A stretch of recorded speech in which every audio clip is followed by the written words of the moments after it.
नमस्कार, बहुत बहुत स्वागत करते हैं क्लिक टुडे के आज की एक लास्ट वीडियो में। मैं हूं प्रशांत। तो कल से जो है 2019 से 22 सेशन का पार्ट 3 का परीक्षा जो शुरू हो रहा है। तो कल जो है 2 पालियों में परीक्षा चलेगी 30 तारीख को।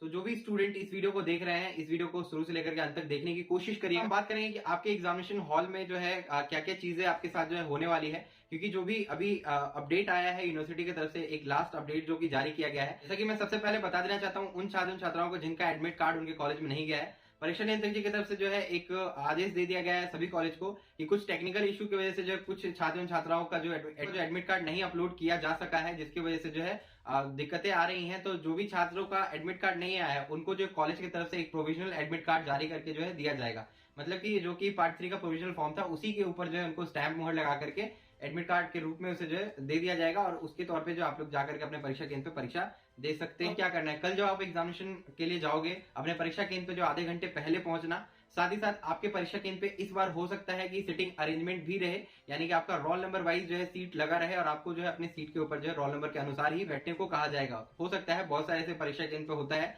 तो जो है सबसे पहले तो आंसर शीट दिया जाएगा और आंसर शीट के पहले पन्ने पे ओएमआर शीट मिलेगा, जिसके लिए मैंने वीडियो बना दिया है। डिट्टो वही ओएमआर शीट आपको मिलने वाला है। उस ओएमआर शीट को कैसे भरना है वो चीजें आप देख लोगे। और एक चीज मैं बता देना चाहता हूं कि जो ओएमआर शीट में आपका जो पंजीकरण संख्या जहां पे डालने को दिया रहता है, यहाँ पे एंड में जो है एक ईयर भी आपको दिखाई देगा। वर्ष लिखा हुआ है और ईयर लिखा हुआ है इंग्लिश में, और हिंदी में वर्ष लिखा हुआ है। वहां पे आपको जो 2 बॉक्सेस दिखाई दे रहे होंगे एंड में, आप उसमें जो है 19 डालेंगे अगर आप रेगुलर स्टूडेंट है, यानी कि रजिस्ट्रेशन नंबर का आपको ईयर डालना होगा, तो वहां पे 1 और 9 डालेंगे। और जो प्रीवियस ईयर के स्टूडेंट होंगे वो वहां पे 1 8 डालेंगे। ठीक इसी तरीके से आपको एक और जगह पे पंजीयन संख्या डालना रहता है एंड वाले, यानी कि भाग 4 पे भी आप जो है पंजीयन संख्या में 19 डालेंगे वर्ष के जस्ट नीचे। ठीक है, तो इन चीजों का ध्यान रखना। और ओएमआर शीट के ऊपर जो फुल लेंथ वीडियो बनी हुई है तो एक बार जरूर देख के जाना। और ओएमआर शीट अगर आप देखना चाहते हो और प्रिंट लेकर के आप जो प्रैक्टिस करना चाहते हो, तो इसके लिए वेबसाइट के ऊपर मैंने जो ओएमआर शीट भी लगा दिया, आपको परचेस करना रहेगा वहां से जाकर के, और आप क्लिक शॉप जो है कूपन कोड लगा करके अपना जो है ओएमआर शीट परचेज कर सकते हो। अब रही बात की जब आप एग्जामिनेशन हॉल में जाओगे तो भैया कितना पेज लिख कर क्या है जिससे कि ज्यादा से ज्यादा नंबर मिल जाएगा। तो देखिए, मैंने आपको हमेशा यही चीजें बोली है कि आपका क्वांटिटी मैटर ज्यादा टाइम नहीं करता है, क्वालिटी भी मैटर करता है। तो मैं जब अपने टाइम पे एग्जामिनेशन दे रहा था तो सिर्फ मैं 22 पेज 23 पेज मैक्सिमम मैं आज तक जो है 25 से 26 पेज लिख पाया हूँ। इससे ज्यादा नहीं लिख पाया हूँ क्योंकि इससे ज्यादा मेरा हाथ ही नहीं चल पाया है। और जब भी कभी एग्जामिनेशन हुआ है वो ठंड के समय में ही हुआ है, और ठंड के समय में शुरुआती समय में क्या होता है कि आपका हाथ थोड़ा धीरे चलता है, तो उस टाइम पे आप जो है हैंडराइटिंग बनाने की कोशिश करना। हालांकि हर एक स्टूडेंट जो है शुरू में हैंडराइटिंग अच्छा बनाता है, चाहे वो स्टूडेंट जो है टॉपर ही क्यों ना हो, उनका भी शुरू में हैंडराइटिंग अच्छा बनता है। तो बाद जो है उनका भी हैंडराइटिंग थोड़ा बहुत जो है इजी होने लगता है। तो आपको डरने की जरूरत नहीं है। सारे इंसान जो है एक ही तरीके के होती है, सबको ठंड लगता है, ऐसा नहीं है कि सिर्फ आप ही को ठंड लग रहा है। तो आपको बिल्कुल भी डरना नहीं है। अब देखिए, डरते वही स्टूडेंट है जो पढ़ते हैं। अब जो नहीं पढ़ते हैं वो सीधे जाएंगे चौर में कि यार हम सब करके आएंगे, वहां पे ऐसे भी स्टूडेंट दिखेंगे। और एक दो चीज मैं बता देना चाहता हूं कि जब भी कभी आपके हाथ में क्वेश्चन पेपर मिले, आप ओवर कॉन्फिडेंट बिल्कुल भी मत होना। मैं जब भी एग्जामिनेशन देने जाता था, मैं कभी कभी ऐसा कुछ क्वेश्चन जो कि मुझे आ रहा होता था, अंदर से बड़ा उत्सुक हो जाता कि भाई ये तो आ रहा है मेरे को। ठीक कुछ ही घंटों बाद जब मैं लिखने बैठता था, 4 5 6 पेजेस, जैसे मैं एक क्वेश्चन का आंसर लिख रहा होता था, 4 5 पेजेस मैंने लिख दिए। उसके बाद थोड़ी देर बाद मतलब खुद ही अंदर से थका थका फील होने लगा मुझे। उसके बाद लगा कि यार सारी एनर्जी जो है एक ही क्वेश्चन पे मैंने जो है निकाल दी, और एक्साइटमेंट लेवल इतना हाई हो गया, मतलब कॉन्फिडेंस नहीं ओवर कॉन्फिडेंट में हो गया था। तो फिर मैं घर आकर के फिर एनालाइज करता कि यार मुझे शायद ओवर कॉन्फिडेंट नहीं होना चाहिए था क्वेश्चन को देखते हुए। जिनका भी न्यूमेरिकल पार्ट है, चाहे वो मैथ्स वाले हो चाहे वो अकाउंटेंसी वाले हो, आपको अगर कोई न्यूमेरिकल आ रहा हो तो उसके क्वेश्चन को एक बार अच्छे से पढ़ना, क्योंकि आप क्वेश्चन पढ़ने में ही लगभग टाइम गलतियां करते हो और उसका खामियाजा आपको भुगतना पड़ता है। और एक तो चीज कि सबसे पहले दिमाग में ये मत रखना कि यार गलती हो जाएगा, ये हो जाएगा। अगर ये आप सोचते हो तो गलती होता ही है। गलती सबसे ज्यादा हम करते कहाँ पे, ओएमआर शीट के ऊपर। मैंने एक बार बहुत ब्लैंडर मिस्टेक किया था कि मैं यहाँ पे अपना रोल नंबर सही लिखा था, नीचे जो गोला भरना था उसमें मैंने गलत गोला भर दिया था। तो थोड़ा इन सारी चीजों का ध्यान रखना, ओवर कॉन्फिडेंट बिल्कुल मत होना। क्वेश्चन को सबसे पहले अच्छे से पढ़ना। लाख आपको कोई क्वेश्चन का आंसर बहुत अच्छे तरीके से आ रहा हो तो सिर्फ आपको एक क्वेश्चन से मार्क्स नहीं मिलने जा रहा है, आपको और भी क्वेश्चंस करने रहेंगे। आप क्वेश्चन पेपर के ऊपर सबसे पहले इंस्ट्रक्शन पढ़ना। इंस्ट्रक्शन में चीजें लिखी रहती है कि आपको आंसर एनी 5 क्वेश्चन लिखा रहता है या फिर आंसर एनी 6 क्वेश्चन लिखा रहता है। तो आपको सबसे पहले इंस्ट्रक्शन भी क्वेश्चन पेपर के ऊपर पढ़ना है कि पेपर में क्या क्या रहा है। सबसे पहले इंस्ट्रक्शन में, इंस्ट्रक्शन देखने के बाद जो अपना क्वेश्चन पढ़ना शुरू करना, क्वेश्चन को अच्छे से पढ़ना। आपके साथ जो है वर्ड्स में ही खेलेगी क्वेश्चंस। और ये जो एक एग्जामिनेशन होता है ये कहीं ना कहीं गेम्स की तरह ही होता है। यहाँ पे बस दिमाग लगाने की आपको जरूरत होती है। आप जो भी टॉपिक पढ़ के जा रहे हो, मान लो वो टॉपिक नहीं भी आता है, बस आपको दिमाग लगा करके थोड़ा सा हेर फेर करके जो आपको आंसर लिखना रहेगा, क्योंकि आपने जिस बुक की तैयारी की है, जिस चैप्टर की तैयारी की है, उससे अलग और सिलेबस से बाहर कुछ नहीं आने जा रहा है। जैसा कि पार्ट 2 में आपको अकाउंटेंसी के एग्जामिनेशन में देखने को मिला, यानी कि स्पेशलाइज्ड अकाउंटिंग के एग्जामिनेशन में देखने को मिला कि मैनेजमेंट अकाउंटिंग का क्वेश्चन आपसे पूछ दिया गया। इस बार शायद वैसा नहीं करेगी यूनिवर्सिटी, क्योंकि पिछली गलतियों से यूनिवर्सिटी को बहुत कुछ सीखने को मिला है। राजभवन से जो इनको फटकार भी लगाया, क्योंकि कई छात्रों ने कंप्लेन भी रेज किया था। और जो आज मैंने जो है कॉस्ट अकाउंटिंग के लिए जो वीडियो अपलोड की थी अकाउंट्स वालों के लिए,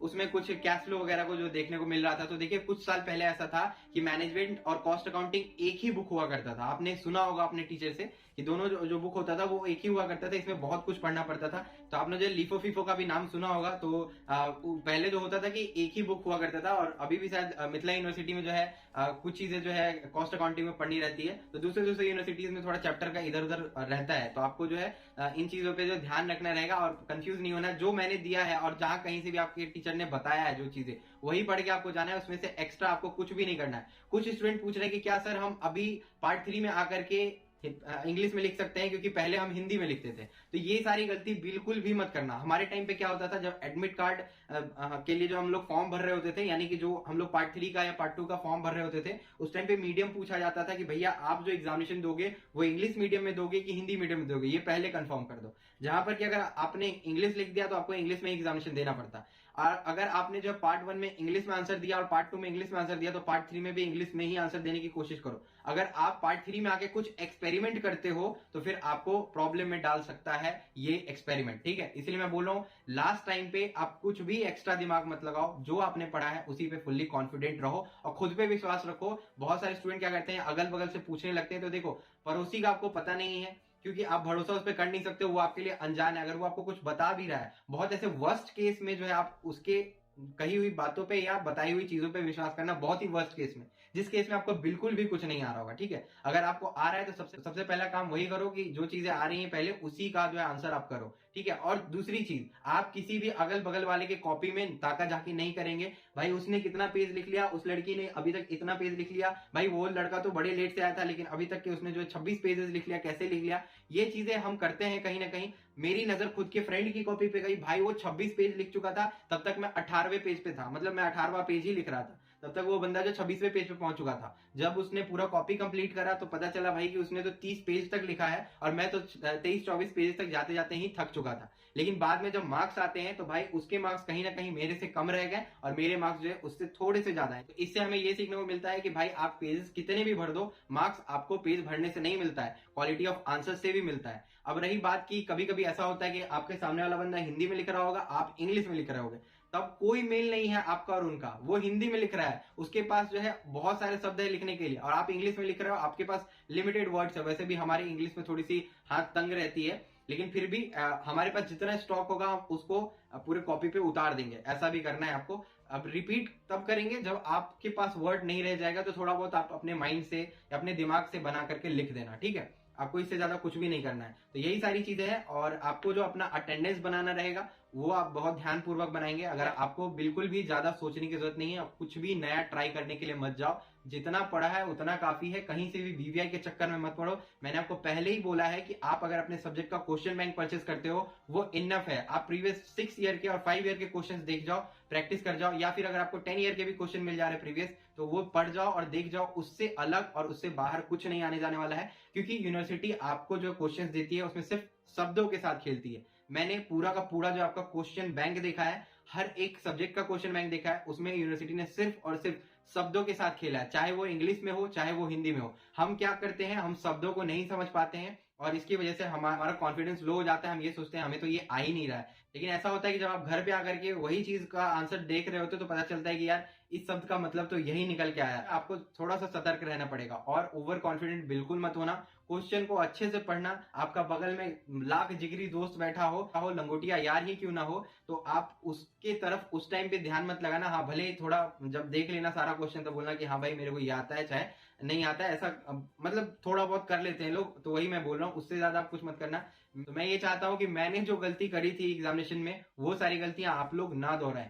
मैंने क्वेश्चन को कभी कभी मतलब पढ़ा नहीं ओवर कॉन्फिडेंस के चक्कर में, और जो फॉर्मूला मुझे लगाना था वो फॉर्मूला मैंने नहीं लगाया, जिसकी वजह से जो है जब मैं घर को आया तो बहुत ही ज्यादा पछताया कि भाई ये मैंने क्या कर दिया एग्जामिनेशन में, ये तो अलग मेथड से बनता और मैंने किसी और मेथड से जो इसे सॉल्व कर दिया, यहाँ पे ये वाला फॉर्मूला लगता ना कि ये वाला, और उसके चक्कर में मेरा आंसर भी गलत निकल करके आता था। और इसके चक्कर में मैंने एक दो अगल बगल वाले की भी गलती करवा दी थी, जिसके लिए मुझे बहुत ही ज्यादा दुख हुआ था। भले ही मैं बाहर आकर के अपने पॉइंटों को प्रूव कर रहा था कि नहीं यार ये सही है, अगला बंदा मान भी गया क्योंकि उसे नहीं आ रहा था, तो वो मेरे पे भरोसा करके घर को चला गया। लेकिन मैंने फिर बाद में उन सारी चीजों को कभी भी एग्जामिनेशन में डिस्कस नहीं करी कि भाई ये चीजें मैंने प्रीवियस एग्जामिनेशन में गलती की थी। ठीक है, तो जो गलती जिस पेपर में हो जाए वहीं पे आप छोड़ दो, और घर को जब वापस आप आओ तो आप जो है अच्छे से सो जाओ, मतलब 1 घंटा जो आप नींद लो खाना वाना खा करके, और उसके बाद फिर से जो दोबारा पढ़ने के लिए बैठ जाओ, क्योंकि आपके पास टाइम नहीं है। और हाँ, नेक्स्ट डे अगर आपका एग्जामिनेशन होने वाला हो तो उससे एक रात जो पहले का जो आपका रात होता है उस रात आप अच्छे से सो। अगर आप अच्छे से नहीं सोते हो,